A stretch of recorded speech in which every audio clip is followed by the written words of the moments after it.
Olá, irmãos, sejam bem-vindos à Escola Bíblica da Primeira Igreja Batista de Irajá, para nós estudarmos juntos a boa palavra de Deus. O convite é que você inscreva-se no canal, ative as notificações e compartilhe os vídeos. Além disso, você pode seguir as redes sociais, EBD Igreja de Irajá e Missões Igreja de Irajá. Vamos à nossa lição, vamos orar? Muito obrigado, Pai, por mais uma preciosa oportunidade que temos de estudar a Tua Palavra, de ouvir a Tua voz. Pedimos agora que esse tempo seja totalmente dedicado a Ti e que o Senhor fale diretamente aos nossos corações, que a Tua Palavra em nós produza transformação de vidas. Assim nós oramos, em nome de Jesus. Amém.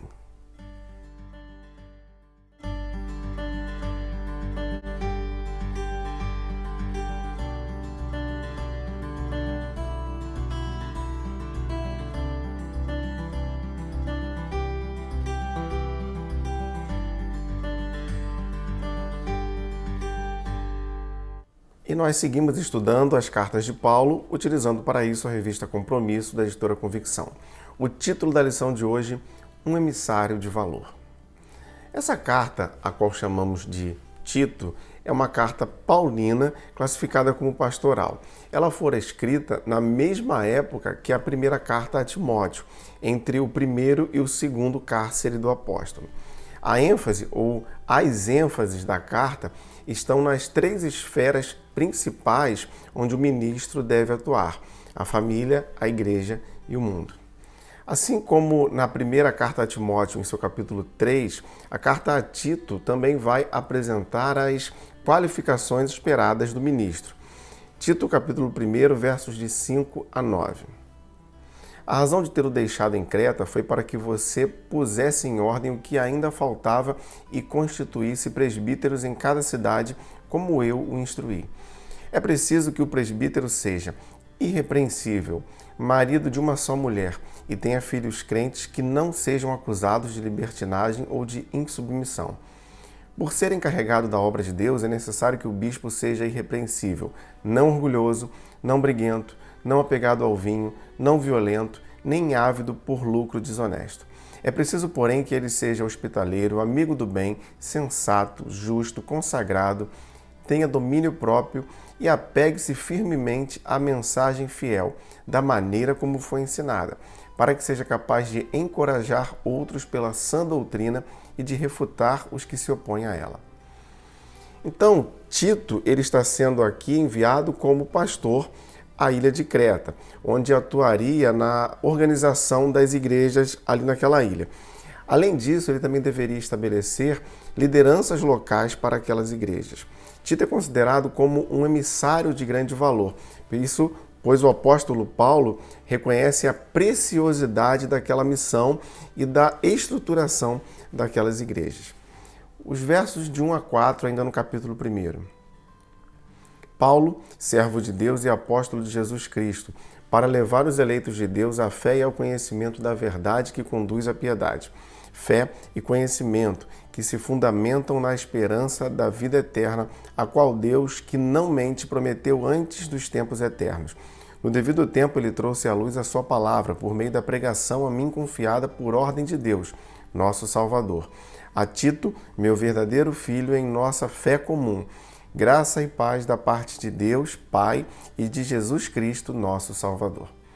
Aqui na introdução da carta, Paulo ele se apresenta como servo de Deus e apóstolo de Cristo, ressaltando a sua posição pessoal em relação a Deus e também a sua autoridade apostólica, o que era muito importante para a validação do comissionamento de Tito. A mensagem anunciada aqui é lá de apresentar a esperança da vida em abundância prometida por Deus.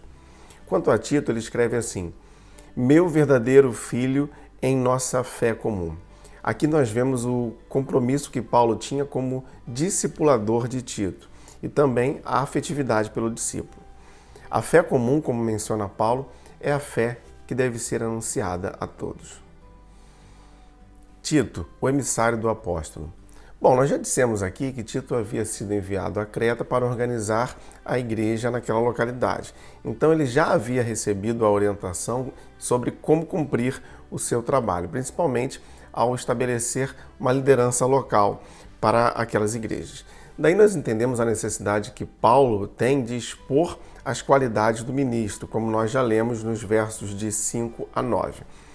Daqui nós vamos perceber então como seriam aqueles líderes, ou como deveriam ser aqueles líderes, suas qualidades.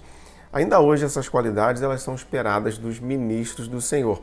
Note que essa lista ela não é exaustiva, mas ela está estabelecendo os parâmetros básicos para o obreiro. Somente assim, com essas qualidades e principalmente mantendo-se firme na palavra, o obreiro ele há de estar apto a não apenas cuidar, mas também a exortar o povo de Deus e ainda a dialogar com os opositores. O verso 9. E apegue-se firmemente à mensagem fiel, da maneira como foi ensinada, para que seja capaz de encorajar os outros pela sã doutrina e de refutar os que se opõem a ela. Creta, os problemas de uma igreja local, os versos de 10 a 12. Pois há muitos insubordinados que não passam de faladores e enganadores, especialmente os do grupo da circuncisão. É necessário que eles sejam silenciados, pois estão arruinando famílias inteiras, ensinando coisas que não devem, e tudo por ganância. Um dos seus próprios profetas chegou a dizer: cretenses, sempre mentirosos, feras malignas, glutões, preguiçosos. Paulo aqui ele está explicando sobre um sério problema que havia naquela localidade. Tratava-se então de pessoas insubordinadas em relação à igreja. Elas estavam sendo desrespeitosas e, além disso, causando um grande mal-estar naquele ambiente. Aquelas pessoas elas estavam enganando com falsos ensinos. A atitude deles era uma atitude rebelde, uma vez que não se colocavam debaixo da verdadeira mensagem do Evangelho, agindo justamente ao contrário, pregando contra essa mensagem.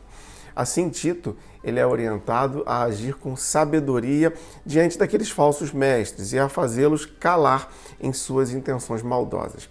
Irmãos, a unidade do Espírito Santo na igreja ela deve ser prezada pelo pastor. Isso para que os relacionamentos saudáveis sejam preservados e permaneçam firmados nas Escrituras. O novo pastor, como proceder diante deles? Versos de 13 a 16, capítulo 1 da carta a Tito. Tal testemunho é verdadeiro, portanto, repreenda-os severamente, para que sejam sadios na fé e não deem atenção a lendas judaicas nem a mandamentos de homens que rejeitam a verdade. Para os puros, todas as coisas são puras, mas para os impuros e descrentes, nada é puro.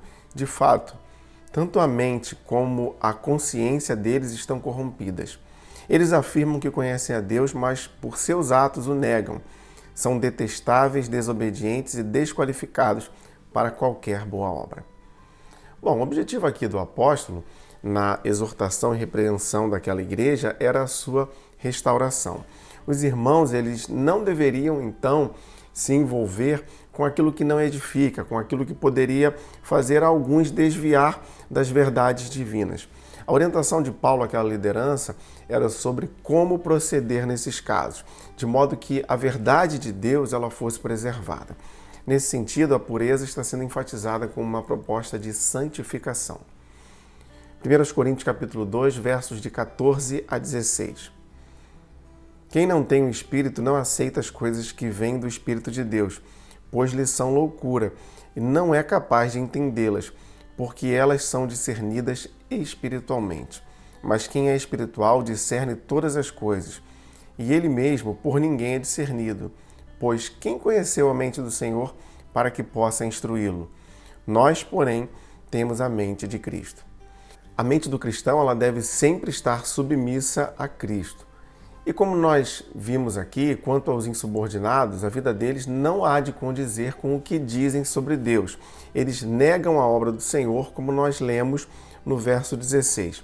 São detestáveis, desobedientes e desqualificados para qualquer boa obra. Capítulo 2 de Tito, versos 1 e 2. Você, porém, fale o que está de acordo com a sã doutrina. Ensine os homens mais velhos a serem sóbrios, dignos de respeito, sensatos, sadios na fé, no amor e na perseverança.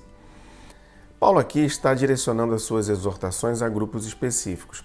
Ele há de tratar com cada grupo de modo que cada um deles alcance um padrão elevado de conduta. Vemos então não apenas uma preocupação com a igreja, mas com o ambiente onde o evangelho está sendo vivido, que não pode ser um ambiente de moralidade duvidosa. Tito, ele tinha então o desafio de ser uma boa influência para todos.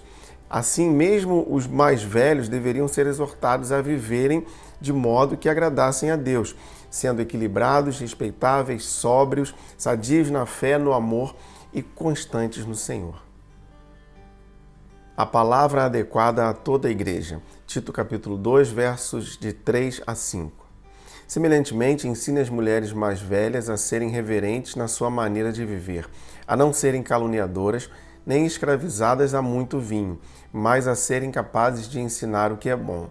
Assim poderão orientar as mulheres mais jovens a amarem seus maridos e seus filhos, a serem prudentes e puras, a estarem ocupadas em casa, a serem bondosas e sujeitas a seus próprios maridos, a fim de que a palavra de Deus não seja difamada.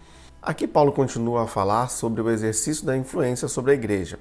Se dirigindo então às mulheres, ele vai aqui listar as qualidades que devem estar presentes em suas vidas, sobretudo nas mais velhas, para que possam ensinar, para que elas sejam exemplos para as mais novas, exemplos sobre como proceder, e assim elas hão de manter uma vida cristã coerente com a palavra do Senhor.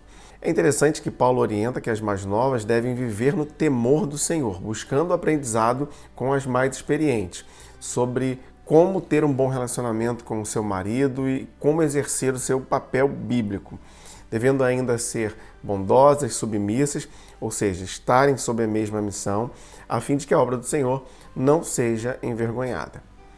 Versos de 6 a 10. Da mesma maneira, encorajem os jovens a serem prudentes. Em tudo, seja você mesmo um exemplo para eles, fazendo boas obras. Em seu ensino, mostre integridade e seriedade.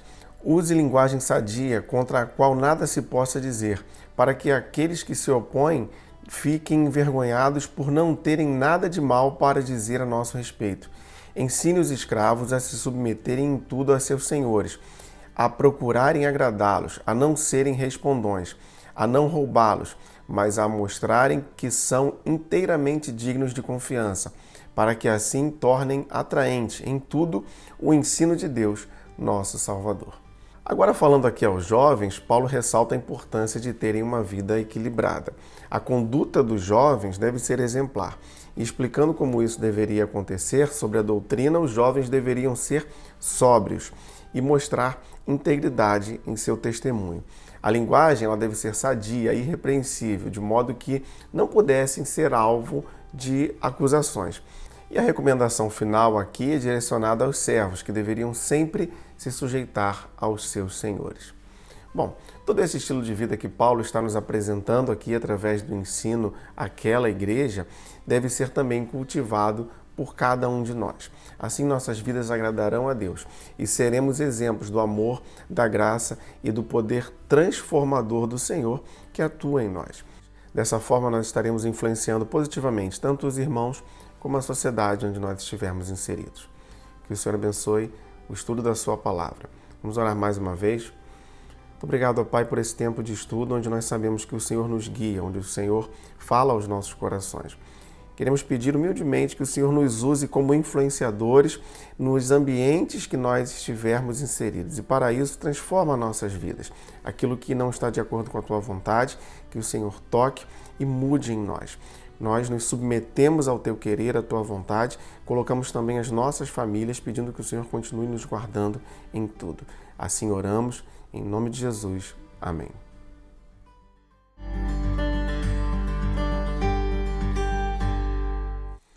E se você gostaria de entrar em contato conosco enviando sua dúvida ou comentário sobre a lição, você pode fazer isso através do e-mail ou das redes sociais. Não se esqueça de se inscrever no canal, ativar as notificações e compartilhar os vídeos. Além disso, você pode seguir as redes sociais.